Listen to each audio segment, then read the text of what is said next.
صورت اختیار کرتی رہتی ہے۔ عصری شعور و آگہی افضال نوید کی شاعری میں موزن نظر آتا ہے۔ اسی آگہی اور ادراک نے اس سے جن کیفیات کا اظہار کرایا ہے وہ میری اس بات کی تصدیق کرتا ہے کہ شاعری اور تشخص ذات کو علیحدہ کر کے دیکھنے سے شاعر کی انفرادیت کا پتہ نہیں چلتا۔ روایت پسندی کی فرسودگی سے بچ کر تازہ ہوا کا ایک جھونکا بن کر افضال نوید کی شاعری قدیم حیت میں نظم ہونے اور شعریات کی قدیم روایات کی پابندی کے باوجود اپنے موضوعات کے اعتبار سے ایک نئی سمت کی طرف اشارہ کرتی ہے۔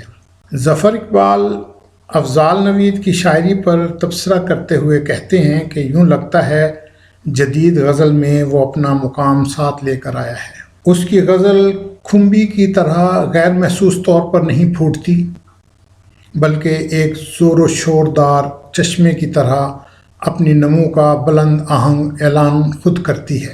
افضال نوید نے یہ سارے گل پھول مروج زبان میں ہی کھلائے ہیں اور اس پر عدم اطمینان کا اظہار کرتے ہوئے زبان کے ساتھ ساتھ کہیں معمولی آزادیاں بھی لی ہیں اور بعض الفاظ کو غیر معمولی اسلوب میں استعمال کیا ہے۔ افضال نوید کی شعری فضا دھیمے دھیمے سروں پر رقص کرتا وہ نغمہ ہے جو رومانیت کے تصور کے امکانات پر قائم ہے۔ زبان و بیان کا شعری اسلوب میں استعمال ایک نئے پن کا احساس دلاتا ہے۔ شعری زبان اور اس کے استعمال کے حوالے سے انفرادی اختلاف اور اطراف کے بے پناہ امکانات تک اس کی رسائی اسے غزل کے ارتقائی دھارے سے وابستہ کیے ہوئے ہے۔ آئیے اب کچھ ان کی جو کتابیں ہیں ان کے انفرادی حوالے سے کچھ اس کا تعارف آپ سے کروا دیتے ہیں۔ ان کی کتاب ہے افلاک لیے پھرتا ہوں۔ یہ کتاب 2013 میں شائع ہوئی۔ اس کی قیمت 500 روپے ہے۔ اسے بک ہوم لاہور نے شائع کیا۔ اس کے بارے میں زاہد مسعود کہتے ہیں افضال نوید نے غزل کو جو تازگی عطا کی ہے اسے صرف محسوس کیا جا سکتا ہے، اجزاء پر بات کرنا وقت کا ضیاع ہے۔ وہ روایت سے وابستہ رہتے ہوئے اپنی بات کو نئے طریقے سے کہنے کا ہنر جانتا ہے۔ یہ ہنر اس نے سیکھا کم اور نبھایا زیادہ ہے۔ وہ اپنی طبع اور قوت اظہار کے حوالے سے مکمل شاعر ہے اور اسے مکمل کرنے کا واحد ماخذ شاعری ہی ہے۔ ہم نے یہی بات جو ہے پہلے افضال نوید کے بارے میں کہی ہے۔ افضال نوید کا دوسرا مجموعہ جو اس وقت زیر تبصرہ ہے وہ ہے سمندر بات کرتا ہے۔ یہ مجموعہ 2017 میں شائع ہوا۔ اسے بھی بک ہوم لاہور نے شائع کیا۔ اس کی قیمت 800 روپے ہے۔ اس کے بارے میں ڈاکٹر سعادت سعید کہتے ہیں سمندر سے ہم کلامی آسان کام نہیں۔ یہ دعویٰ غزل گو شاعر کو کائناتی سلاسل میں متحرک ہونے کا ادراک مہیا کرتا ہے۔ اس سلسلے میں اسے اپنے لفظوں میں اپنا خون بند کرنا پڑتا ہے، جس کے نتیجے میں اس کا عرق ریز ہونا ازر من الشمس ہوتا ہے۔ یوں اسے اپنی شاعری میں نئے الفاظ کے استعمال سے زبان کی نئی چاشنی سے سابقہ پڑتا ہے۔ افضال نوید نے شاعر کے لیے ضروری قرار دیا ہے کہ اس کے الفاظ دل کی گہرائیوں سے اٹھ کر قارئین تک پہنچیں۔ اس کے بعد ان کا مجموعہ ہے آواز اترتی ہے۔ آواز اترتی ہے یہ مجموعہ 2015 میں شائع ہوا۔ یہ اس سے پہلا مجموعہ ہے جو ابھی میں نے آپ کو ذکر کیا، اس سے پہلے یہ چھپا تھا۔ اس کی قیمت 500 روپے ہے۔ یہ مجموعہ اس 248 صفحہ کا مجموعہ ہے۔ اور اس کے بارے میں عطاء الحق قاسمی کہتے ہیں دیار غیر میں جو شعراء مقیم ہیں ان میں معدود چند شعراء ایسے ہیں جو منفرد، بھرپور اور عصری تقاضوں کے مطابق غزل کہہ رہے ہیں۔ ان میں ایک مؤثر اور توانا آواز افضال نوید کی ہے۔ افضال نوید اور اس کی غزل شناخت کے مراحل سے گزر چکے ہیں۔ دنیا میں جہاں کہیں اردو بولی جاتی ہے، وہ ایک منفرد غزل گو کے طور پر اپنی پہچان رکھتے ہیں۔ یہ عطاء الحق قاسمی صاحب کا کہنا ہے آواز اترتی کے بارے میں۔ اس کے بعد ان کا مجموعہ ہے دروازے تھے کچھ اور بھی، دروازے تھے کچھ اور بھی۔ یہ مجموعہ 2018 میں شائع ہوا پچھلے سال۔ اس کی قیمت 900 روپے رکھی گئی ہے۔ اس کے یہ ضخیم مجموعہ ہے، اس کے صفحات ہیں 320۔ اس میں کاشف نعمانی کہتے ہیں ایک عام ادبی محاورے کے مطابق افضال نوید شاعروں کا شاعر ہے، اس میں قصور اس کا نہیں، اس کی افتاد طبع کا ہے کہ اس نے قبولیت عام کی آسان اور ہمراہ شاہراہ کو چھوڑ کر ایک سنگلاخ اور ناہموار راستے کا انتخاب کیا، بلکہ حقیقت یہ ہے کہ اس راستے نے افضال نوید کا انتخاب کیا۔ افضال نوید کا کمال یہ ہے کہ اس نے اس انتخاب کو درست ثابت کر دکھایا اور منزلوں پر منزلیں مارتا چلا جاتا ہے۔ اسے جس بنجر زمین میں حرف و بانی کی کاشت کا جاں گزل فریضہ سونپا گیا، وہاں اب خون جگر کی آبیاری کے نتیجے میں گلہائے رنگ کی فصل تازہ لہلہاتی نظر آتی ہے۔ یہ دروازے تھے کچھ اور بھی کے بارے میں کاشف نعمانی کا لکھنا ہے۔ اور اب ہم آتے ہیں مجھ پر وجود آیا ہوا۔ یہ اس سال چھپنے والی، جنوری میں چھپنے والی افضال نوید کی نئی کتاب ہے۔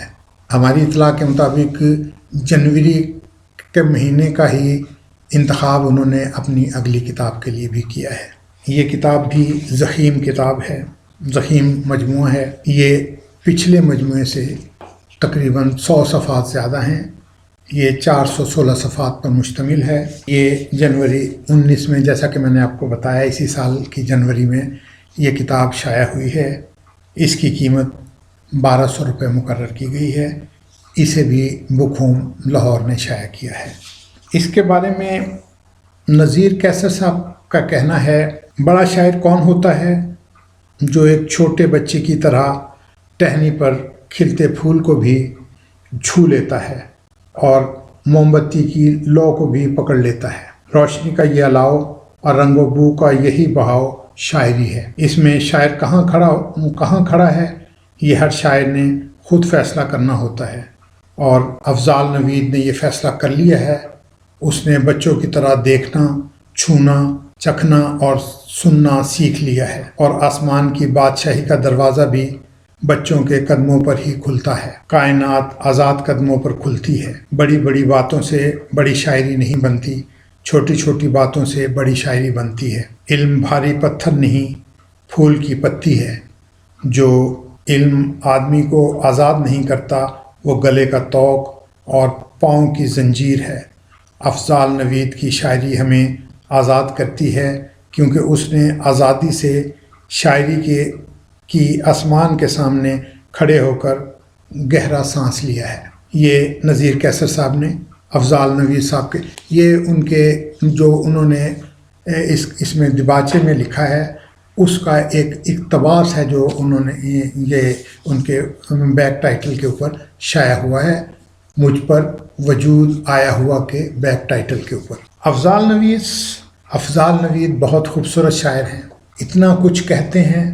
اب اگر لوگ ان کے مجموعوں میں جب لکھتے ہیں تو انہیں مشکل پسند شاعر کہتے ہیں تو وجہ ہی کہتے ہوں گے، اگرچہ ہمارا ماننا یہ نہیں ہے کہ یہ مشکل پسند شاعر ہیں، یہ خوبصورت شاعر ہیں، محبت کے شاعر ہیں۔ انہوں نے بہت خوبصورت شاعری کی ہے۔ ان کے باشر زبان زدعام ہیں، یہ جب پڑھتے ہیں تو ان کی شاعری ان کی زبان سے سنی جائے۔ مجھے اصل میں مشکل پسند اس لیے نہیں رکھتے کہ فیض احمد فیض، مجید امجد کی شاعری جب لوگ پڑھتے ہیں تو کہتے ہیں کہ یہ مشکل پسند شاعر ہیں، لیکن جب ان کی زبان سے اس کو ہم نے سنا تو وہ ہمیں مشکل پسند نہیں لگتے۔ ایسا لگتا تھا کہ وہ اپنی بات کا ادراک کرا رہے ہیں۔ ایسی ہی بات افضال نوید کے ساتھ ہے، یہ بھی اپنا ادراک کرا رہے ہوتے ہیں۔ یہ 5 کتابیں بک ہوم لاہور نے شائع کی ہیں۔ بک ہوم کا پتہ لکھ لیجئے، بک ہوم بک اسٹریٹ 46 مزنگ روڈ لاہور، بک ہوم بک اسٹریٹ 46 مزنگ روڈ لاہور۔ ان کا فون نمبر ہے 92 پاکستان کا کوڈ، 42 لاہور کا کوڈ، 37231518۔ ان کا دوسرا نمبر ہے 92 پاکستان کا کوڈ، 42 لاہور کا کوڈ، 37245072۔ ان کا ای میل ایڈریس ہے bookhome1@hotmail.com، bookhome_1@yahoo.com۔ ان کو اس ایڈریس پر بھی آپ ای میل کر کے کتابوں کا آرڈر دے سکتے ہیں۔